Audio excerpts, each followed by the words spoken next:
दोस्तों, स्वागत है आप सभी का। उत्तर प्रदेश पुलिस कांस्टेबल का शिफ्ट नंबर पहला चल रहा है 18/6/2018 को जो पेपर हुआ था, जिसमें मैंने आपको 20 क्वेश्चन करवाए हैं। अब हम इससे आगे के क्वेश्चन शुरू करते हैं। मैंने 2006 से 2022 तक के आपको सारे ओल्ड पेपर कंप्लीट करवा रहा हूं। तो जो नया है चैनल को सब्सक्राइब कर देना, जिससे आपको डेली ओल्ड पेपर मिल जाए। इससे आपको ये लगेगा कि किस तरह से आपके क्वेश्चन एग्जाम में पूछे जाते हैं। तो आप इस नंबर पर हमको व्हाट्सअप कर सकते हो। चलिए, अगला क्वेश्चन है 20 नंबर मैंने आपको करवा दिए थे। 21 नंबर का क्वेश्चन। 21 नंबर का क्वेश्चन क्या लिखा हुआ है आपके सामने, एक मिनट देख लेते हैं कितने क्वेश्चन है। 21 नंबर का क्वेश्चन है कि 15वीं रूस भारत चीन त्रिपक्षीय विदेश मंत्रियों की बैठक दिसंबर 2017 में कहां पर संपन्न हुई थी।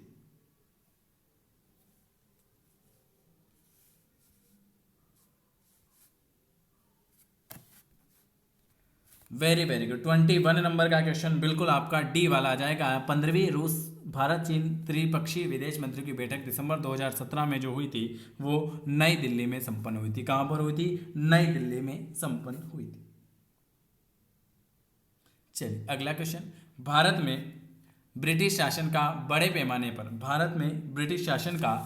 पैमाने पर विस्तार सहायक संधियों के माध्यम से हुआ, जो गवर्नर जनरल के शासनकाल में हुआ था। कौन से गवर्नर जनरल के शासनकाल में हुआ था? भारत में ब्रिटिश शासन का बड़े पैमाने पर विस्तार हुआ तो कौन से शासनकाल में हुआ था?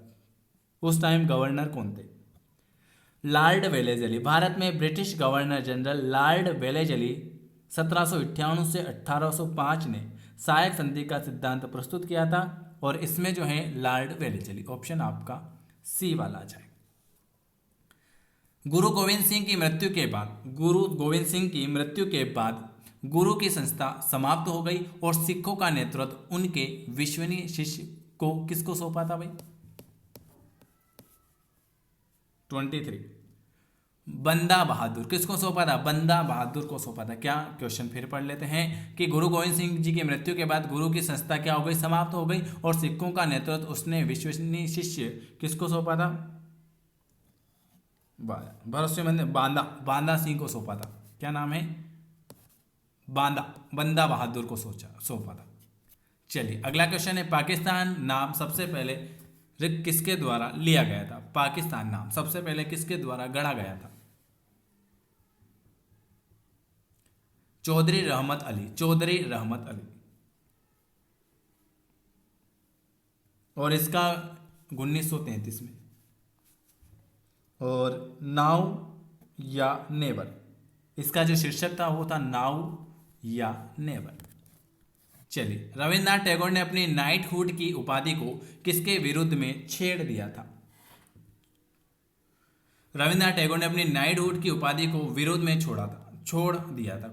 किस विरोध में छोड़ा था?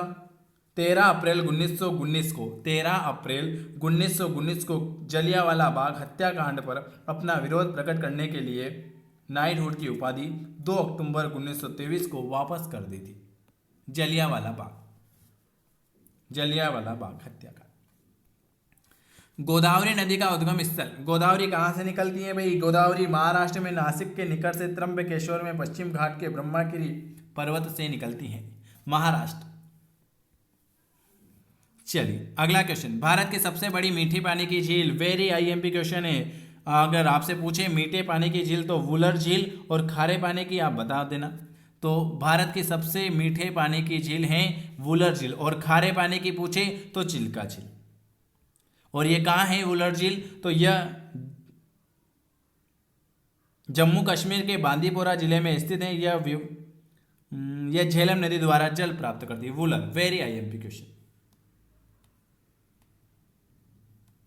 चलिए, अगला क्वेश्चन है भारतीय संविधान में कानून बनाने की निर्धारित प्रक्रिया काफी हद तक रिक्तस्थान के संविधान द्वारा प्रभावित हुई। जापान। चलिए, अगला क्वेश्चन क्या लिखा हुआ है आपके सामने? शिक्षा का अधिकार अधिनियम वर्ष रिक्त स्थान में भारत की संसद द्वारा अधिनियम नियमित किया गया था। शिक्षा का अधिकार आरटी अधिनियम वर्ष रिक्त स्थान में भारत की संसद द्वारा अधिनियमित किया गया। 2009। महाराजा सवाई जय सिंह ने एक खगोलीय वेधशाला स्थापित की। जयसिंह द्वितीय उज्जैन में, शिमला में, भरतपुर में या जोधपुर में? दिल्ली, मथुरा, वाराणसी, उज्जैन और जयपुर में 5 वेधशाला बनाई थी। पहला उज्जैन। इन्होंने कहाँ कहाँ वेधशाला बनाई थी? इसमें अगर नाम आ जाए तो मथुरा, वाराणसी, जयपुर, उज्जैन और दिल्ली। ठीक है, तो इसमें उज्जैन आया है, तो कहाँ पर? ये तो महाराजा सवाई जयसिंह द्वितीय ने 5 खगोलीय वेधशाला बनाई थी, उसमें से एक उज्जैन आई। यूनियन टीकाकरण कार्यक्रम के रूप में केंद्रीय स्वास्थ्य मंत्रालय ने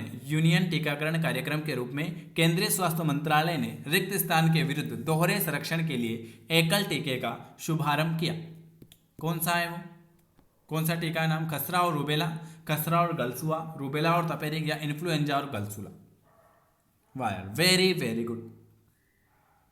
31 नंबर का ए वाला। स्वास्थ्य मंत्रालय ने 5 फरवरी 2017 को यूनिवर्सल टीकाकरण कार्यक्रम के एक हिस्से के रूप में खसरा और रूबेला, ऑप्शन आपका ए वाला आ जाएगा। 2011 की जनगणना के अनुसार उत्तर प्रदेश के किस जिले की जनसंख्या सबसे ज्यादा है? 2011 की जनगणना के अनुसार उत्तर प्रदेश के किस जिले की जनसंख्या सबसे ज्यादा है? तो लखनऊ है क्या? नहीं, इलाहाबाद। 2011 की जनगणना के अनुसार 5954,391 कितनी है जनसंख्या? 2011 के अनुसार 5954,391, ये है सबसे ज्यादा इलाहाबाद की। 2011 के अनुसार उत्तर प्रदेश भारत में सबसे अधिक जनसंख्या आबादी वाला राज्य।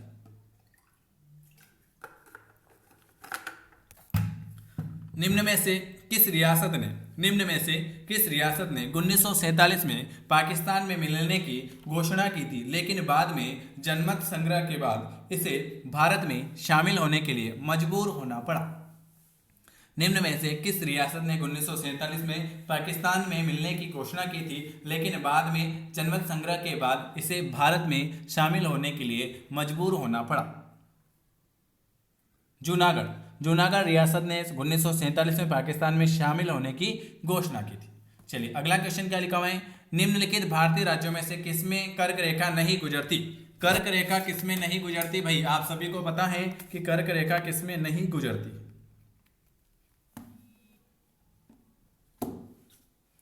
उत्तर प्रदेश। कर्क रेखा भूमध्य रेखा के उत्तर में लगभग 23.5 डिग्री अक्षांश के समांतर भारत में निम्नलिखित 8 राज्यों में से गुजरती है।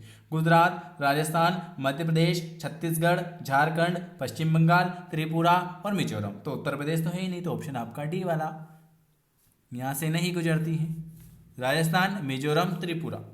और बता देता हूँ, गुजरात, मध्य प्रदेश, छत्तीसगढ़, झारखंड, पश्चिम बंगाल, ये 5 और 6 7, ठीक है, ये 7 राज्य। निम्न में से भारतीय राज्यों में से किस राज्य में द्विसदन विधानमंडल नहीं है? द्विसदन विधानमंडल कहां पर नहीं है? 35 नंबर। तमिलनाडु कहां पर नहीं है? निम्नलिखित भारतीय राज्यों में से किस राज्य में द्विसदन विधानमंडल नहीं है? 35 नंबर का तमिलनाडु कहां पर नहीं है? तमिलनाडु। भारत की संविधान सभा की संघ शक्ति समिति के अध्यक्ष कौन थे? ये 2018 का है। सरदार वल्लभ भाई पटेल। संविधान सभा की कार्यकाल 13 दिसंबर 1947 को जवाहरलाल नेहरू के उद्देश्य प्रस्ताव के साथ प्रारंभ हुई थी और उद्देश्य प्रस्ताव की स्वीकृति के पश्चात संविधान सभा ने संविधान निर्माण हेतु अनेक परिस्थितियों की नियुक्ति की और 22 जनवरी 1947 को की गई। इसका प्रमुख समितियों के नाम और उनके अध्यक्ष निम्न है। पहला संचालन समिति डॉक्टर राजेंद्र प्रसाद दे संचालन समिति के, संघ समिति जवाहरलाल नेहरू, प्रारूप समिति भीमराव अंबेडकर, संघ शक्ति समिति जवाहरलाल नेहरू और प्रांतीय संविधान समिति सरदार वल्लभ भाई पटेल। तो आपको क्या पूछा है? भारत की संविधान सभा की संघ शक्ति पूछी ना, तो आपको लगाना पंडित जवाहरलाल नेहरू। अगर आपसे पूछता प्रारूप समिति, तो प्रारूप समिति आप बता देते हैं कौन? भीमराव अंबेडकर। राजेंद्र प्रसाद कौन थे भाई? राजेंद्र प्रसाद संचालन समिति, संचालन पूछता तो राजेंद्र प्रसाद। प्राचीन गणित पुस्तक गणित सार संग्रह किसके द्वारा लिखी गई? प्राचीन गणित पुस्तक गणित सार संग्रह किसके द्वारा लिखी गई? गणित सार संग्रह जो है वो आपके महावीराचार्य चलिए अगला क्वेश्चन है, किसने एक अंग्रेजी पुस्तक अनलीशिंग इंडिया लिखी है जो बताती है कि भारत 25 से 30 वर्षों में महाशक्ति कैसे बन सकता है? 38 नंबर का, वेरी गुड, वीरप्पा मोइली। वीरप्पा मोइली कौन से आ जाएगी? वीरप्पा मोइली। चलिए अब आपका आ जाएगा हिंदी। तो जो नया है चैनल को जरूर सब्सक्राइब कर लीजिएगा, बेल आइकन को प्रेस कर दीजिएगा और हमसे जुड़ना चाहते हैं तो जुड़ जाइएगा। देखो चैनल को सब्सक्राइब करने से आपका फायदा है क्योंकि आपको सारे ओल्ड पेपर बहुत कम समय में 10 मिनट में आपको 25 क्वेश्चन मिल रहे हैं। तो देखो आपके समय भी बच रहा है और अच्छे ज़्यादा क्वेश्चन भी हो रहे हैं। तो जिनको लगता है वो चैनल जरूर सब्सक्राइब करें। धन्यवाद है वीडियो देखने के लिए।